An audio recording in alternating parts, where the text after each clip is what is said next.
Good morning, everyone. I will now call this meeting to order. As this is the first meeting of the Select Standing Committee on Parliamentary Reform, Ethical Conduct, Standing Orders and Private Bills for the third session of the 42nd Parliament, it is my honor as Clerk of Committees to oversee the election of Chair. Do we have any nominations for Chair of the Committee? Gary? I nominate Megan Dykeman. Megan, do you accept the nomination? Yes. Any further nominations? Any further nominations? A third and last time, any further nominations? The question is that Megan take the role as chairperson of the committee. All those in favor? Aye. Opposed? Motion carried. Congratulations, Chair.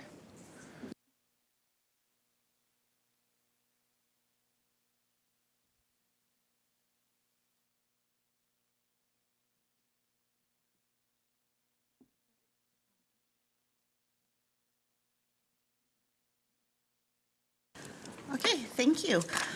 It's now my responsibility as chair to oversee the election of deputy chair. Are there any nominations from the floor? Yes. Okay. Do you accept the nomination? I do. Are there any other nominations? Any other nominations? A third and final time, are there any other nominations for deputy chair? Seeing none, the question is that Michael, MLA Lee, take the role for deputy chair. All those in favor? Any opposed? Congratulations, deputy chair. So today, the committee is considering Bill PR 401, the Sea to Sky University Amendment Act 2002. We have a number of individuals joining us today, including MLA Jordan Sturdy, sponsor of the bill, representatives from Quest University, formerly known as Sea to Sky University, and officials from the Ministry of Advanced Education and Skills Training, Finance and Municipal Affairs. I will now turn it over to Susie Saw, the Law Clerk and Parliamentary Counsel, to provide us with an overview of the role of our committee as it relates to private bills. Thank you, Madam Chair, and good morning, members. I'm happy to provide a briefing on the role of the Select Standing Committee in considering private bills. Having been appointed in 1872 as the Select Standing Committee on Private Bills and Standing Orders, this committee is one of the oldest continuously provided for in the Legislative Assembly. Since the beginning, the committee has had as part of its mandate the consideration of private bills. Like public bills, private bills may amend an existing law or enact a new one. However, they differ from public bills in that private bills relate to a particular interest of a specific group or entity and affect only that specific group or entity and not the general population as a whole. A private bill may seek a remedy to a matter that is not possible under existing laws, or it might receive an application for an exemption from the general application of a statute that has general application. Unlike a public bill, that is a government bill, or a public bill in the hands of a private member, more commonly known as a private member's bill, which once introduced are deemed to be in the possession of the House, a private bill belongs to the applicant or petitioner. A private bill neither belongs to the House nor to the member sponsoring it. In the early days of our legislature, this committee considered private bills relating to the construction of the province's infrastructure, including the establishment of railways, waterworks, theological schools, and the incorporation of private companies and municipalities. Private bills were also introduced to establish professional associations. More recently, in British Columbia's history, private bills have been introduced and enacted to establish or make amendments relating to religious bodies, faith-based entities, foundations, trusts, and charitable organizations. The volume of private bills referred to this committee has changed over the years. Until the 1960s, the committee dealt with up to 30 bills per session. Activity dropped, however, in the 1970s as there were fewer applications for private bills due to legislative amendments, and in particular, developments relating to corporate laws and related administrative mechanisms. Among the changes was the repeal and replacement of the Company Act with the Business Corporations Act in 2004 and the enactment of the Societies Act in 2015. Private bills are now relatively rare and account for a small part of the Legislative Assembly's business. Since approximately 2014, activity has reduced even further, and on average, the committee has considered one private bill per year. This committee last met in 2021 during the second session of the current Parliament to consider a private bill regarding the United Church of Canada. Applications for private bills are submitted to the Office of the Clerk, where the components are reviewed by the law clerk, me, and verified against the requirements provided for in the standing orders. However, in practice, both the sponsor of a private bill and applicant consult with the law clerk early in the process to ensure that the bill is presented in proper form and that the necessary procedural and administrative steps are followed as set out in the standing orders. The law clerk is also required to provide the draft bill to the Office of Legislative Counsel, who ensures that the draft bill is prepared in accordance with current legislative drafting standards or style. Once the application for a private bill has been certified by the law clerk as having met all the requirements of Standing Orders 97 and 98, the private bill is introduced and read a first time in the House, and then it is automatically referred to this committee. This is a unique process specific to private bills and the reason why the committee is meeting here today. One of the benefits of examining private bills in committee is the opportunity to hear directly from the applicant or their parliamentary agent who has been certified under the standing orders to represent the applicant or petitioner. It also provides a public forum in which members can ask questions directly of the applicant or even call additional witnesses if required. As required by the standing orders, the purpose of today's meeting is to determine if the preamble to the bill, which is a statement that establishes the context of the bill and explains its object and meaning, has been proven to the committee's satisfaction. The committee hears all individuals or organizations concerned and following deliberations reports to the Legislative Assembly on whether or not it is satisfied that the statements contained in the bill's preamble are true and thus determining whether the bill will proceed. The committee may also make amendments to the bill or may report that the preamble was not proven and recommend that the bill not proceed. Once the deliberations of this committee have concluded, and should the chair report favorably to the House, the bill will then be placed on the orders of the day for second reading and be available for debate and consideration by all members as it proceeds through the remaining legislative stages, that being second reading, committee stage, report stage, third reading, and ultimately royal assent. Unless committee members have any questions, I would be pleased to now speak to the application and certification of the private bill that is before you, Bill number PR 401, Sea to Sky University Amendment Act 2022.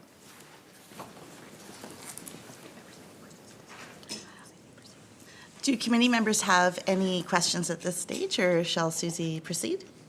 Seeing no questions. Members, in order for the private bill application to be certified, certain requirements as outlined in the standing orders must be met. I can now report to this committee the following. The application was received on February 17th, 2022, meeting the February 22nd deadline. The petition outlining the purpose of the bill was received. The notice or advertising requirements were satisfied with ads placed in both the BC Gazette, the provincial newspaper, and the Squamish Chief newspaper, and a statutory declaration stating the same has been received. The fee of $500 has been paid and processed. The appointment of a parliamentary agent, Dr. Jeff Warren, who has been certified by the clerk. The Office of Legislative Counsel received and reviewed the draft bill, and it was printed by the Queen's printer. I certified the application for the bill to proceed, and it was introduced by the member for West Vancouver, Sea to Sky, and read a first time in the Legislative Assembly on April 5th. Notice of this meeting was made public, available both on the Legislative Assembly's website and posted down the hallway in the Speaker's corridor. I would be pleased to answer any questions members may have on what I have just stated. I understand also that pursuant to Standing Order 103, an amendment to the bill has been recommended by way of written submission. If the committee would find it helpful at this point, I would be pleased to also provide an overview of how the committee may consider making an amendment to the bill at this stage of the legislative process. Alternatively, I could speak to this at a later point in the proceedings once the committee has had an opportunity to hear from witnesses. Thank you, Susie. Do committee members have any questions at this stage?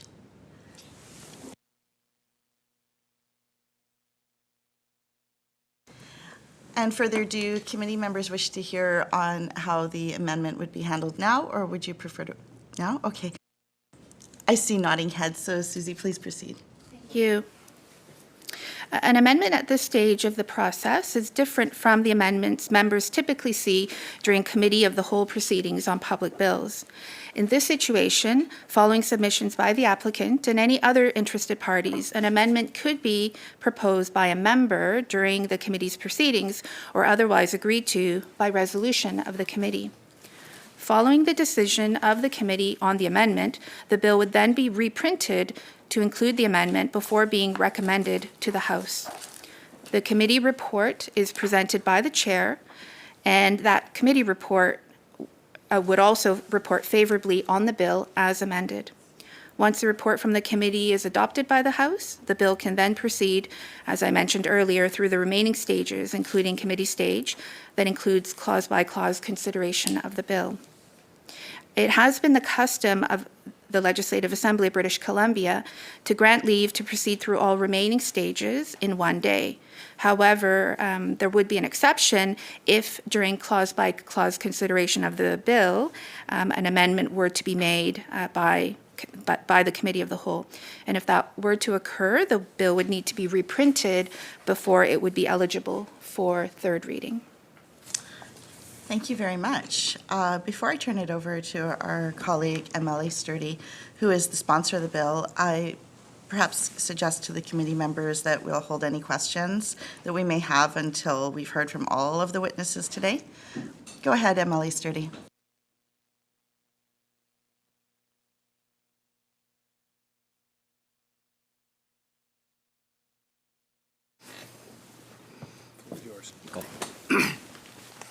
Thank you, Chair. I'm pleased to be here to be the sponsor of this bill.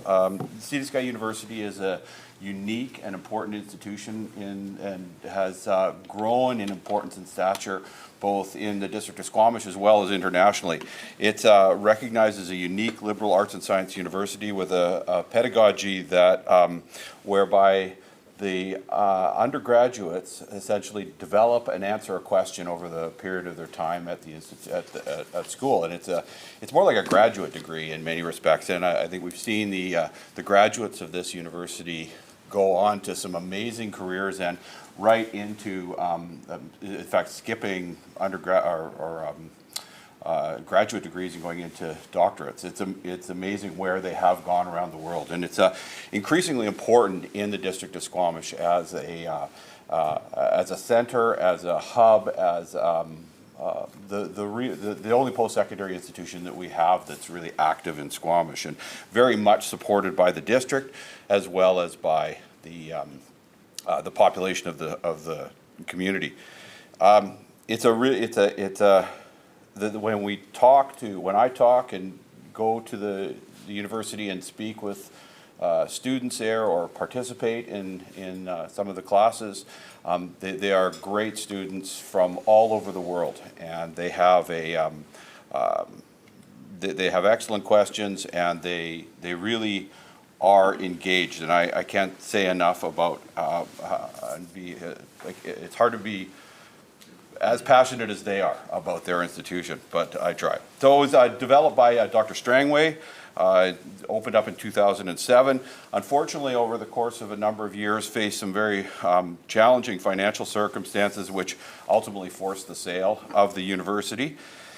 The existing legislation allows for a tax exemption on owned land, and what we're seeking here is to amend that to allow for a tax exemption on leased land as well. There is some precedence out there, and I'm sure the ministry can speak to that if necessary. I believe it's Trinity Western has the same exemption on leased land. And one can imagine that in a circumstance where we have an institution like this that is under a triple net lease situation, the tax implications can be fairly significant to the university. So seeking that exemption for property tax, and it does, I think importantly, to know have the full support of the District of Squamish, which would be the main party that would be impacted by the exemption. So I think in terms of the amendment to the legislation, we would have liked to seen that amendment come forward earlier, but because we don't collectively have any objection to the amendment, so I think the preference of the group is to do the amendment at this particular time as opposed to later. So I'm happy to answer any questions. Thank you, Chair. Thank you, MLE Sturdy. Next, we'll hear from Quest University. Mr. Warren, would you like to start off by introducing your colleagues? Thank you, Chair. I'm Dr. Jeff Warren, and I serve as Vice President Academic at Quest University, and I've worked at Quest in faculty or in administration since 2013. Joining me today is Dr. George Awama, who is the President and Vice Chancellor of Quest, and Bernard Nadir, who is the Vice President Finance and Operations. Shall I speak a little further? Yes, please. Okay. Proceed. So I'm pleased to speak to you about Bill PR 401, the Sea to Sky University Amendment Act 2022. A bit about Quest is, after retiring as president of the University of British Columbia in 1997, Dr. David Strangway turned his attention to what he saw as a significant problem in higher education, which is creating exceptional undergraduate learning experiences. His vision led to the passing of the Sea to Sky University Act in 2002, which under the name Quest University Canada welcomed its first class in 2007. Since then, over 1,000 students have graduated from the university, going on to serve in all areas of society and into many different areas of graduate studies. Quest has always had a strong link with the local community, including with the District of Squamish and with the Squamish Nation. Quest also has significant links to the global educational community through partnerships and consortia, and we continue to have an impact upon universities worldwide who seek to learn from our nationally recognized educational practices, where we teach one course at a time and students take ownership of their studies through a self-designed problem formed around students asking a question. In January of 2020, Quest entered into financial restructuring under the Companies Creditors Arrangement Act, or CCAA. Although the process was amplified by the pandemic, Quest successfully exited from CCAA in November of 2020. Part of the financial restructuring resulted in Quest selling its land and entering then into a lease on the campus that we operate on. So one result of leasing rather than owning the campus is that Quest is now subject to property tax when it was not previously subject to property tax, as the Sea to Sky University Act only considered that Quest would own the land it operates on. And this has a material impact upon the sustainability of our operations.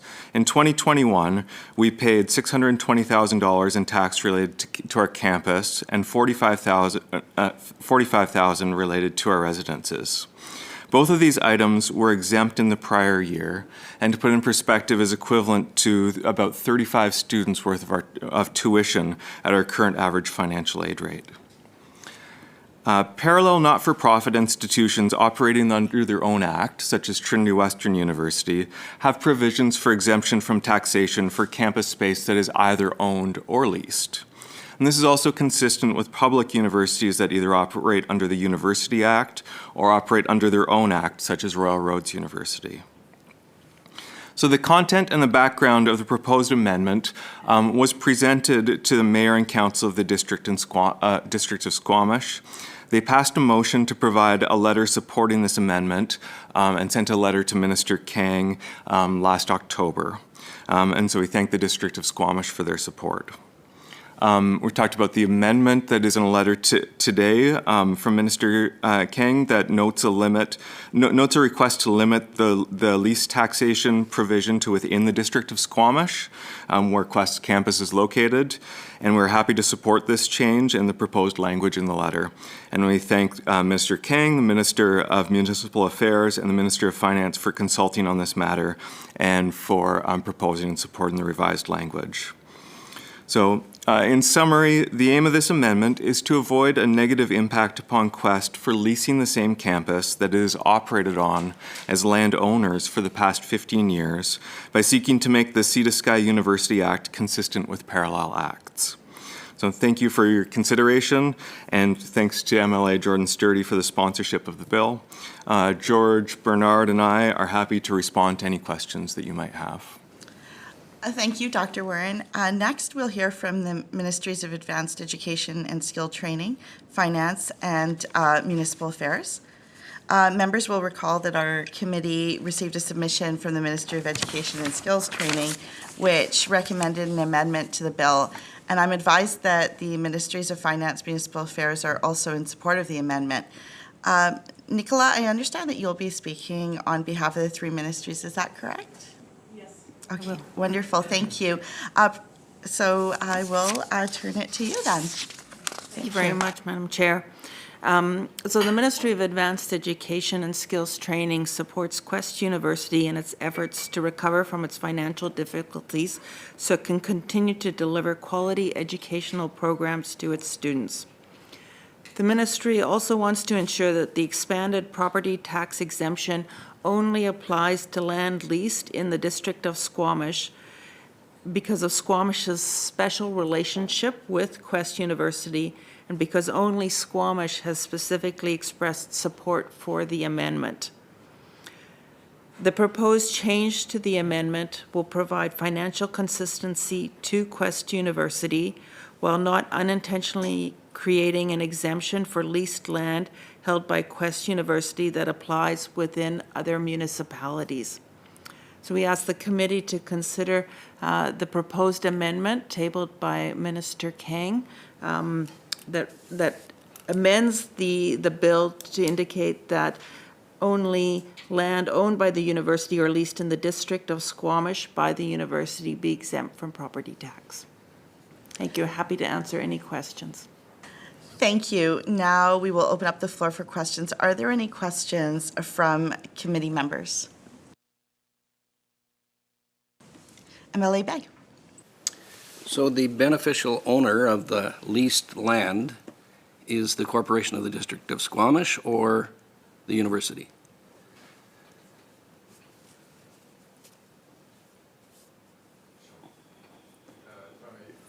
To clarify the question, is the question who owns the land? Or who is the beneficial owner of the land? Or the land has been sold and is owned by Primacorp Ventures. The tax flows through to the university. So our operating budget pays the tax bill. Does that help? I'm not sure if I understood the question. Yes, that's my point. The land is owned by, again, you said? Our partners, Primacorp Ventures, who bought the land from Quest. And the relationship of Primacorp to the university is what? We pay the lease to them. We also procure some key services such as marketing and communications, recruitment, and fundraising. We procure services. They are our service provider, as well as the landowner. And do you know more about Primacorp? Yes, we know quite a bit about them. They have interest and practices in education, as well as in healthcare, both in Canada and around the world. Thank you. Yeah. Any other committee members have questions? MLA Lee. Thank you, Madam Chair, and I appreciate all the representatives here being here, particularly from Quest University. I certainly I wanted to come back to, because we went through all the presentations together, but certainly Dr. David Strangway I knew well when he was at UBC, and I was a student body president there back in the early 90s there, but his vision certainly has been tremendous for this university. Can I just go back, though, first of all, to the Ministry of Advanced Ed? When Minister Kang spoke in her letter that we needed to ensure the amendments adhere closely to the original intent of the Sea to Sky University Act, that act doesn't have any geographic restriction on it. The ownership is just ownership of lands. So what did the minister mean by that when she indicated the intent as vis-a-vis location of activity by the university?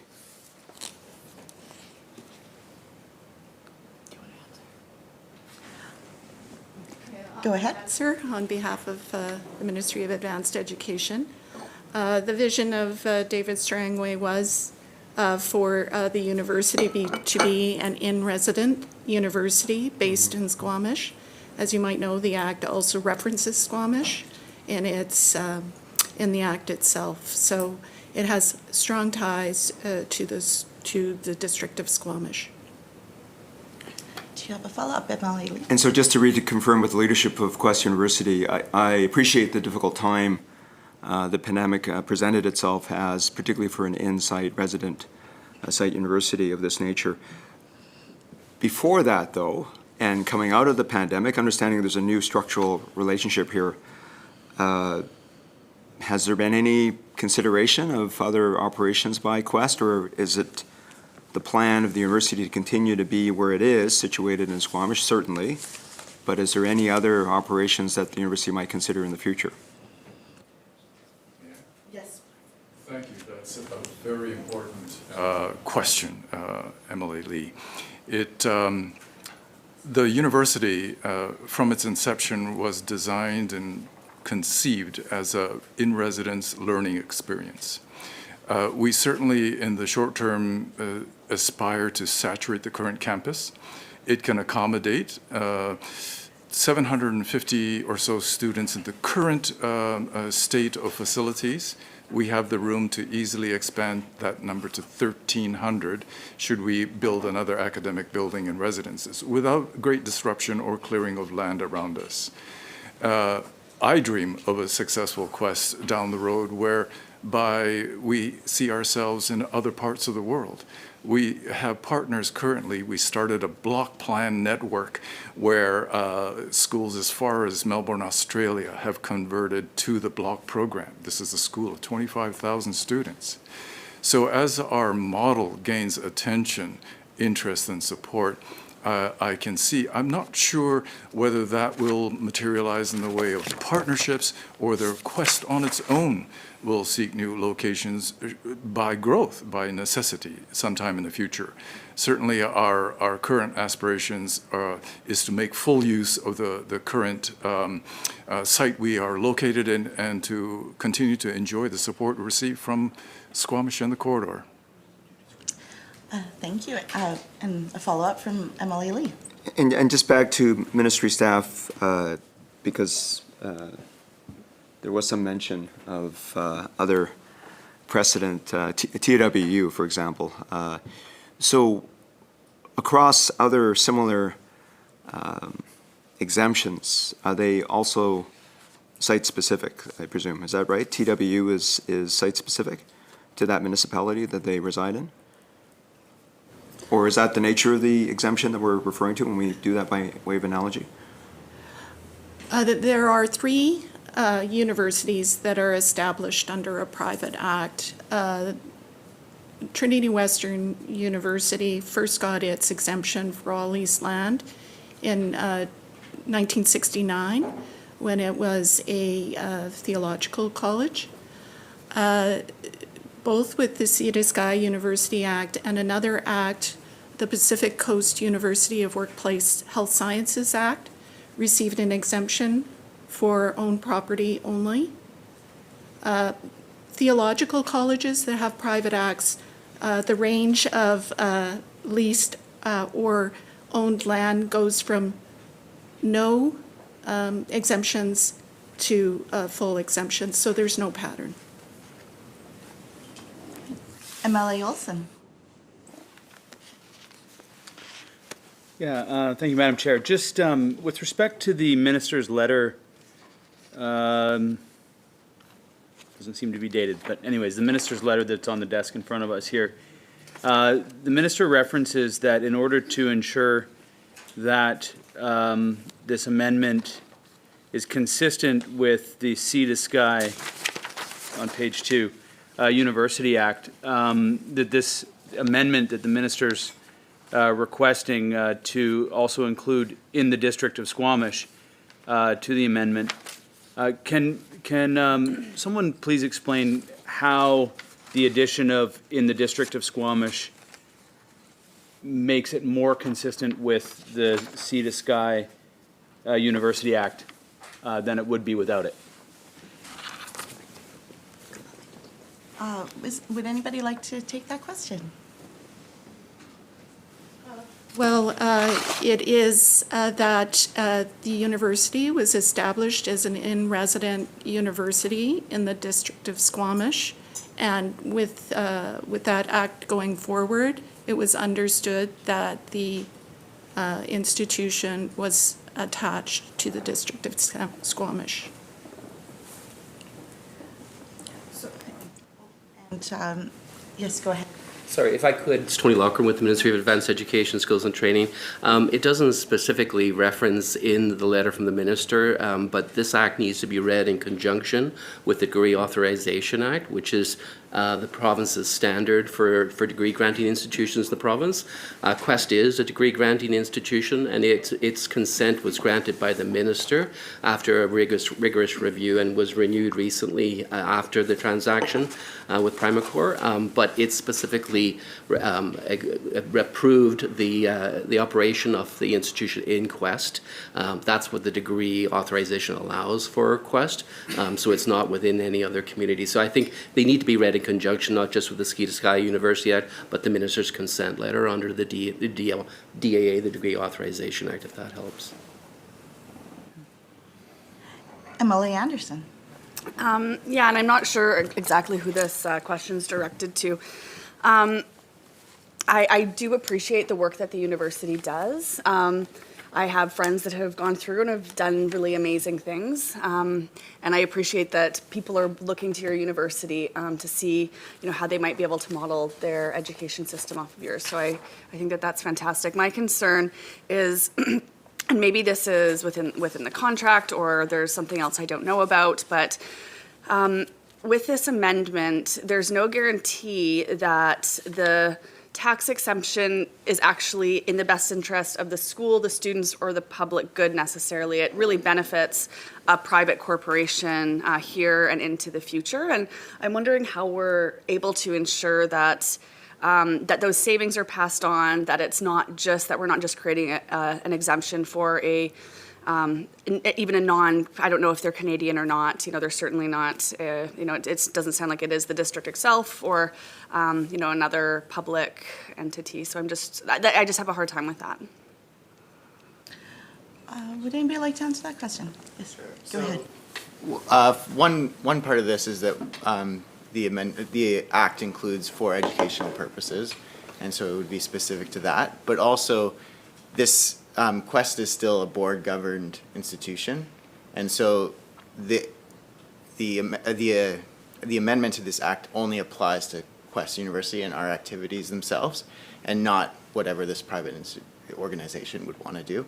And so it's very specific to what Quest does and what Quest as a board-governed degree-granting institution does.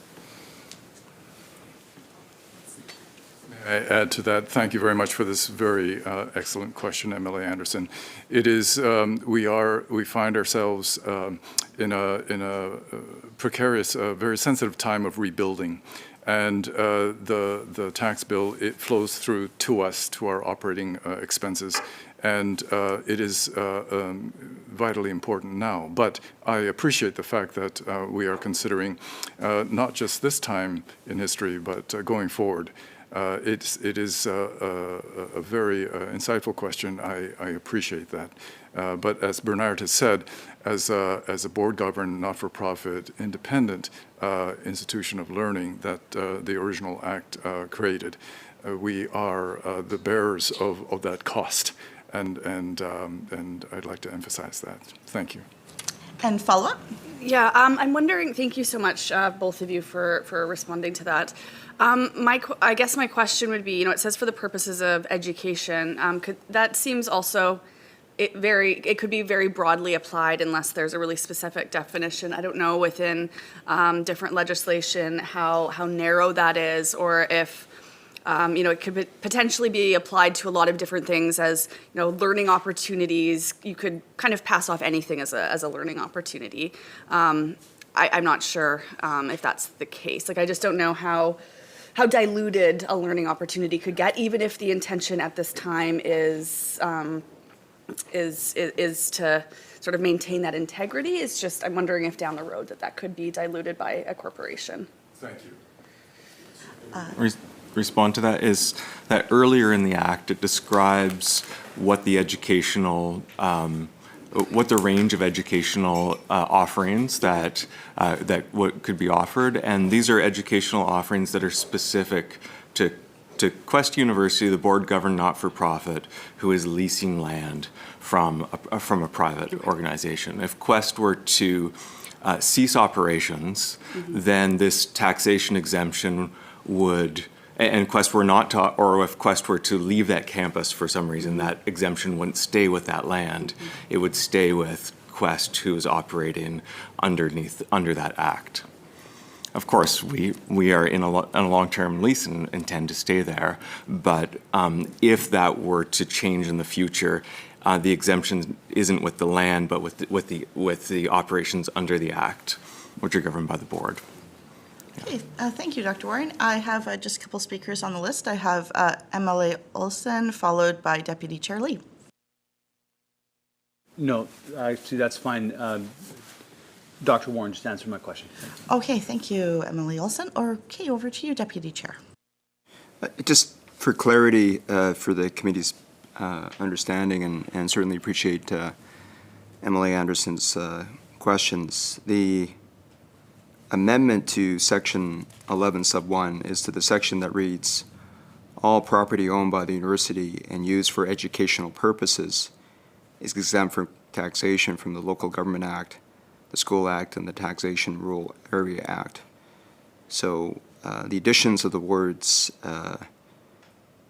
as raised by MLA Anderson is, or at least in the district of Squamish by the university. So my understanding of this amendment is really for virtue of the financial challenges of the university. Originally, we have an act that enabled the exemption from taxation from those three acts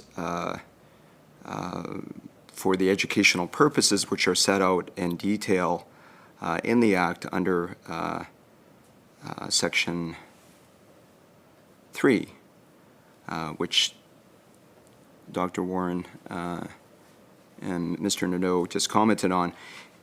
They're fairly detailed in nature in terms of the nature of the description of the university's activities and to accomplish those purposes.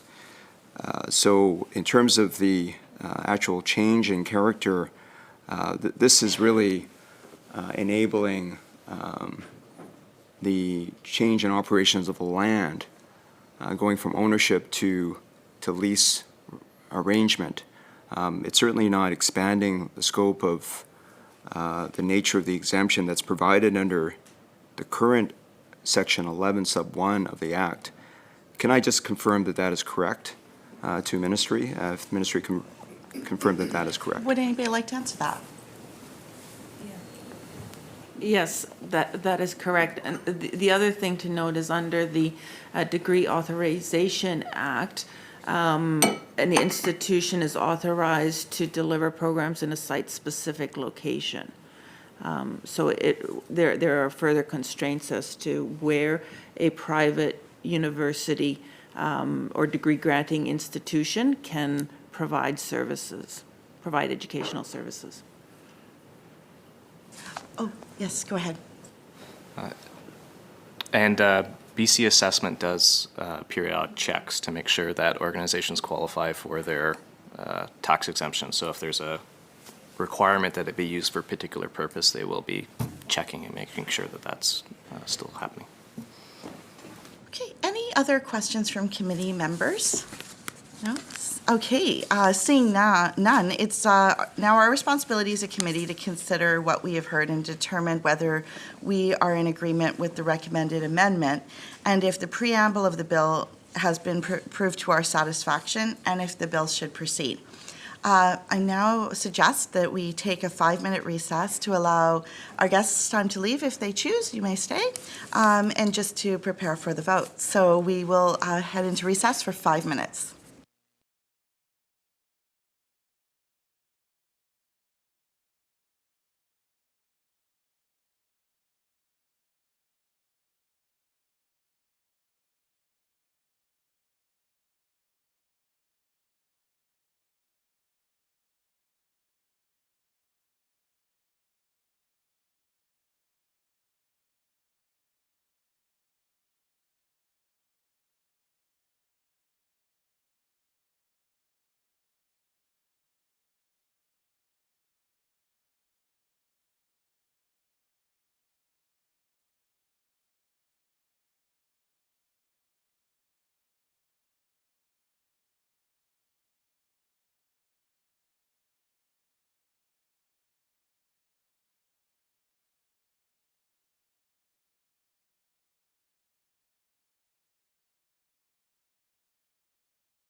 right, we call the committee back to order.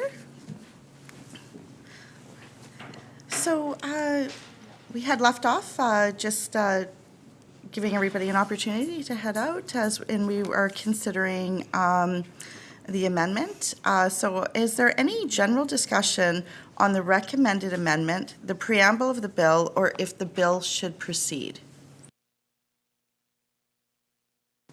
MLA Letnick. Given that Quest was not paying the taxes before, I think they're given their mandate and what they do, they should continue to not pay the taxes. Therefore, I would fully support the bill and the amendment to the bill. MLA Patton. I appreciate all the answers and information. I was sitting over here just taking it all in. It's my understanding that actually there's just agreement to the amendment by everyone who's here today, and that this would, as MLA Letnick just described, just continue the spirit of what was already happening when the property was owned. So, yeah, I think the agreement by all parties was a good indicator, hope that this is going in the right direction. All right, seeing no further speakers, if members are prepared to proceed, there are 2 draft motions for our consideration. Jennifer will circulate those to members now.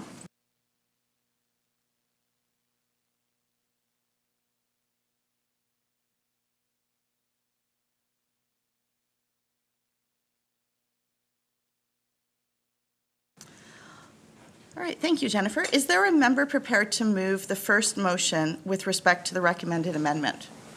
Moved by Deputy Chair Lee. Any debate on the motion? Seeing none, all those in favor? Any opposed? Motion is carried. Is there a member prepared to move the second motion? Moved by MLA Patton. Any debate on the motion? All those in favor? Any opposed? The motion is carried. Thank you, members. During the break, I spoke with Deputy Chair Lee, and with the pressure of time and the fact that the bill would need to be reprinted, we propose that we come back together for another short meeting. Would that be all right with the members to give us the time to properly discuss the report and consider the bill? All right, seeing that everybody is in agreement with that and a nodding of heads, then. With the understanding that the report back will just be reflective of the 2 motions that we just passed. Yes, absolutely. It would be exactly what we would consider, plus the bill reprinted with the amendment in consideration, which would then allow an opportunity for proper discussion without it being cut short on time. All right, so seeing that, then Jennifer will facilitate that meeting. And is there any other business? MLA Olson. Yeah, thank you, Madam Chair, and thank you for this opportunity. I've been reflecting on the coming together of this committee and recognizing the role that this committee has played for a long time in this chamber, as has been explained with respect to parliamentary reform and specifically the standing orders. And in preparation of this, I was going to bring a motion to the floor, but have been convinced to leave it for now. And this is around private members' bills, and recognizing this is separate from the issue of private bills. But this is the business of private members, and the ability for a private member to put a bill before the House and have it debated and voted on is something that I think is of the interest of every member of the Legislative Assembly, save Cabinet, who regularly bring forward bills and have them debated. And I think as we look, as I've looked across the country at various legislatures and to the House of Commons, they all make accommodation for, in various ways, and they each have their own unique way of doing it. And British Columbia seems to be unique in our inability to get private members' bills a time and space within the daily and the weekly calendar, and that it is at the kind of desire of government whether a private member's bill is debated and voted on. And I think we've seen an example recently where a private member's bill was debated on for a very brief time, and there's no guarantee that bill will the process will finish. And so I've had a conversation with the government House Leader on this. In preparation for this meeting, I was thinking about various ways to maybe have this committee tasked with reviewing jurisdictional scan of what's going on across the country and in our legislatures, our colleagues in various provinces and the members from the House of Commons, and maybe bring back to government some recommendations as to how we can improve the standing orders here in the BC Legislature to ensure that all members have the ability and all constituents have the understanding that their elected representatives are able to bring forward bills. Minister Farnworth, the government House Leader, suggested that he has told me that he's looking into this and perhaps will be bringing something back. I wanted to put it here, just on the record today, that it's my interest, and I think that it is the interest of all private members in the legislature, that we have a different process than the one is currently in this province and this legislature, this legislative assembly. I'm going to continue to work with the government House Leader through our third-party House Leader and through the House Leader of the official opposition to continue to find ways for this to happen.